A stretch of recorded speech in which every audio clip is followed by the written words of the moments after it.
Hello everyone, welcome to my kitchen.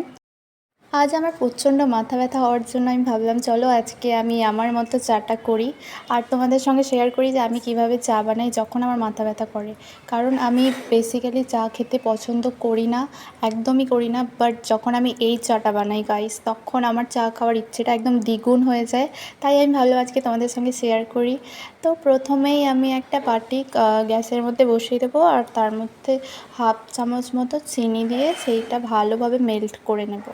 যতক্ষণ চিনিটা melt হচ্ছে ততক্ষণ তোমরা আমায় কমেন্টে জানিয়ে দাও যে তোমরা চা খেতে বেশি পছন্দ করো না কফি। তারপরেই আমি তার মধ্যে দিয়ে দিই হাফেরও একটু কম জল, হাফ কাপের একটু কম জল দিয়ে দিয়েছিলাম। তার মধ্যে আমি দিয়ে দিই তাল পাটালি গুড়, যেটা একদম চায়ের টেস্টটা দ্বিগুণ করে দেয়। তারপর আমি দিয়ে দিলাম কাঁচের গ্লাসের ছোটো গ্লাসের 1 গ্লাস দুধ। তারপরে দিয়ে দিই 1.5 চামচ মতো চা পাতা। তারপর সেটাকে ভালোভাবে 2-3 বার করে ফোটাতে হবে লো টু হাই ফ্লেমে। এবার আমি এখানে অ্যাড করব একটুখানি আদা কুচিয়ে রেখেছিলাম, সেটা হাফ চামচ মতো, আর দিয়ে দেবো 2টো তেজপাতা। আর সেটাকে ভালোভাবে একদম লো টু হাই ফ্লেমে ভালোভাবে 3-4 বার ফুটিয়ে নিয়ে তারপরে আমি সেটাকে সার্ভ করব 2টো গুড ডে বিস্কুটের সাথে, আর সেটা খাবো। তোমাদের ভিডিও ভালো লাগলে লাইক করবে, শেয়ার করবে, ফেসবুক থেকে দেখলে ফলো করবে, আর ইউটিউব থেকে দেখলে সাবস্ক্রাইব করে দিও গাইস। Bye bye.